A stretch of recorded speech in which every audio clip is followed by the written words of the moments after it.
Saudara PMK Purwakarta mulai pendidikan di Barak Militer gelombang pertama hari ini. Selengkapnya kita akan bahas bersama Bupati Purwakarta, sudah ada Pak Saipul Bahri bin Zain, serta Ibu Mai Esti Wijayanti, anggota Komisi 10 DPR RI dari fraksi PD Perjuangan. Dan terima kasih sudah bergabung bersama kami Pak Bupati dan juga Bu Esti. Kalau saya bertanya dulu kepada Pak Bupati, ini hari ini sudah dimulai, setidaknya ada 39 anak yang bergabung. Anda sudah tadi menyebutkan kriterianya. Lalu bagaimana respon dari anak-anak ini di hari pertama? Ya, hari pertama responnya mereka mengikuti apa yang sudah ditentukan. Tes kesehatan, terus sama-sama diantar oleh orang tuanya ke Barak Militer Resimen Armed 1 Yuda. Dan mereka sekarang ini udah mulai menjalani aktivitas pembinaan, salat, baris, olahraga, setelah tadi tes kesehatan. Ini dari 39 anak yang bergabung ini kriterianya masuk yang mana saja nih? Apakah tawuran, minuman keras, narkoba seperti yang Anda sebutkan sebelumnya? Jadi begini, jadi di saat nih para guru, orang tua, dan kami semua yang ada di Purwakarta mengalami keresahan terhadap perilaku anak-anak kita yang diantaranya ada yang tawuran, ada yang sering bolos sekolah, kan gitu, ada yang terus dia nongkrong lama datang ke sekolah tapi bilangnya ke sekolah tapi ternyata nongkrong. Nah ini kan para orang tua terus para guru mereka mengalami keresahan harus pakai cara apa lagi. Nah di saat termasuk kami juga mengalami itu, Pak Gubernur Jawa Barat itu mengatakan kalau memang orang tuanya sudah tidak mampu lagi, sudah untuk mengatasi mereka ya titipkan saja ke Barak Militer. Nah ketika Pak Gubernur menyampaikan itu, nah kami merasa lega jadi ada jalan keluar. Sehingga kemudian kami umumkan pada orang tua yang merasa sudah tidak mampu mengurus anaknya, terus mau dititipkan silahkan daftarkan. Dan mereka 39 ini dengan sukarela orang tua itu menitipkan. Dan saya bilang itu akan dititipkan di Barak Militer dan mereka menitipkan semuanya. Saya ke Bu Mai dari Komisi 10 DPR RI. Bu Mai, ini soal pendidikan anak yang akan dilangsungkan atau sudah mulai berlangsung di Barak Militer ini apakah sudah pernah dibahas di Komisi 10?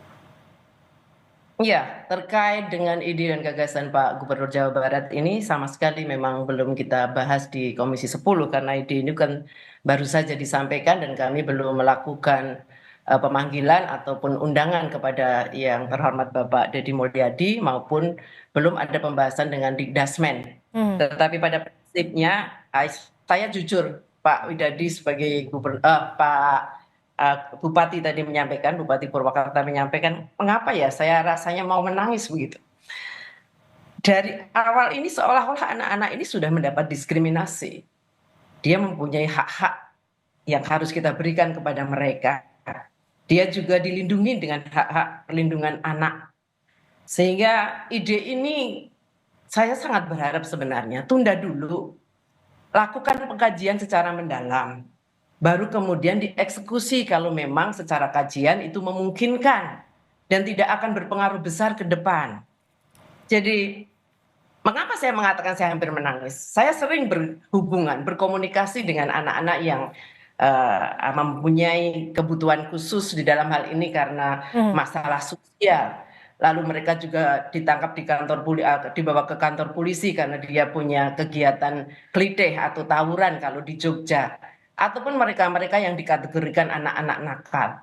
Ketika kami berjumpa, kami bisa memahami, oh anak ini datang dari keluarga secara ekonominya sebenarnya mampu. Tetapi orang tuanya ternyata tidak memberikan waktu yang cukup. Oh anak ini keluarga dari yang single parent. Ternyata dia melakukan kelakuan seperti ini karena perhatian terhadap anak tersebut kurang. Oh ternyata yang ini terhadap lingkungannya atau lingkungannya mendukung untuk dia berbuat sedemikian karena tidak terkontrol oleh orang tua maupun guru. Iya, jadi artinya hal-hal seperti ini mestinya jangan terburu-buru. Ini soal anak. Kalau kita bicara soal anak, ini bicara soal masa depan bangsa ini. Ini dari satu kabupaten saja tadi sudah dikatakan 39 anak. Apakah mereka nanti tidak akan mendapat cap ketika keluar dari situ. Gitu. Jadi saya merasa bahwa saya nggak tega ketika kemudian harus mengatakan ini harus begini-begini dengan pendidikan secara militer, kami tangkap. barak militer begitu. Pak Saiful, bagaimana Anda merespon dari kekhawatiran Ibu Mai dan juga kekhawatiran bahwa program ini sejatinya dikaji dulu, ditunda dulu? Ini kan bukan pendidikan militer. Tapi kita titipkan di barak militer. Nah, kenapa kita titipkan di barak militer? Karena masyarakat percaya, orang tuanya dipercaya. Ketika mereka sudah tidak mampu lagi mengatasi. Coba Ibu bayangkan, bayangkan kalau jadi saya di Bupati Purwakarta, tiap hari anak-anak ditawuran, saling bacok. Bahkan ada yang kakeknya sendiri yang dia urus nih anaknya karena orang tuanya tidak ada, dari bayi merah dia pergi jam malam pulang pagi, ketika ditegur langsung dibabat habis itu kakeknya. Ibu akan melakukan apa ketika ini terjadi? Ketika para orang tua ini dia sudah merasa tidak mampu lagi ketika dia menegur kemudian anaknya melawan. Satu-satunya jalan mencari lembaga yang terpercaya menurut orang tua siswa itu, ini akan bisa mengatasi. Walaupun untuk dan mereka menyerahkan dengan sukarela, itu mereka, dan mereka menitipkan, dan kami anggap ini untuk solusi persoalan kedepannya itu nanti mau dibahas seperti apa. Paling tidak saat ini pemerintah kabupaten mendapatkan solusi, merasa lega bahwa besok tidak akan ada lagi tawuran, besok tidak ada lagi saling bacok, minimal mereka tingkat kedisiplinnya itu meningkat. Kan Bu bukan Esti, di tempatnya aja yang berbeda, dia tetap sekolah, gurunya datang, kan gitu, gurunya datang nanti itu ke sini, ke barak resimen. Bagaimana Bu Esti? Kami tangkap Dan Pak Bupati. Kita tidak sebutkan sebagai anak nakal di situ, tapi itu perlu perhatian khusus. Dan mereka senang, orang tuanya senang loh. Kami tangkap Pak Bupati. Bu Esti, bagaimana? Ini adalah dinilai sebagai salah satu solusi yang bisa dikatakan paling cepat, apalagi juga sudah disetujui oleh orang tua anak-anak ini.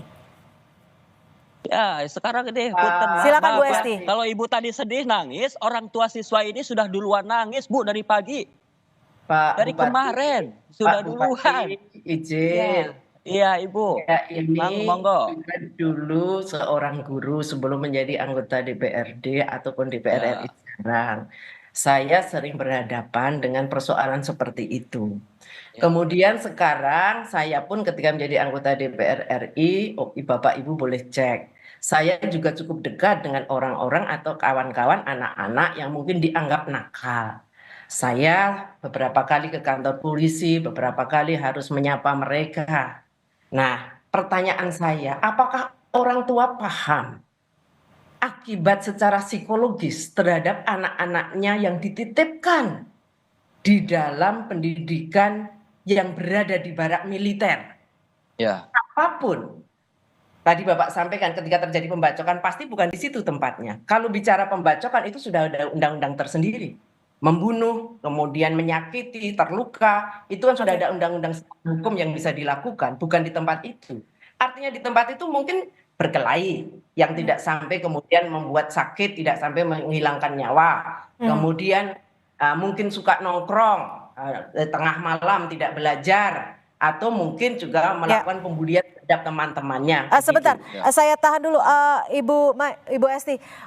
Dari Kabupaten sendiri singkat saja, apakah juga sudah berkolaborasi dengan psikolog anak, dan apakah orang tua ini sudah paham betul nanti program-programnya akan seperti apa, dan goals atau evaluasinya akan seperti apa, goalsnya, tujuannya, hasil yang diharapkan. Kita datengin psikolog, kita datengin mereka satu-satu di wawancara, terus satu-satu mereka ditanya kan gitu. Nah, dan kenapa kami bahwa saat ini melaksanakan itu karena ini adalah menjadi solusi untuk saat ini. Nah, persoalan nanti kemudian setelah 2 minggu misalnya orang tua ini misalnya hasilnya seperti apa, itu nanti Bu kita kaji lagi. Yang pasti adalah orang tua sekarang serahkan ke kami dengan sukarela, senang hati, dan mereka mempercayakan pada kami dan Ibu nanti lihat setelah 2 minggu. Baik, kami tangkap Pak Bupati Ya. Purwakarta, Pak Saipul Bahri bin Zain dan juga Ibu Mai Esti Wijayanti, anggota Komisi 10 DPR RI sudah bergabung di Kompas Petang. Selamat sore.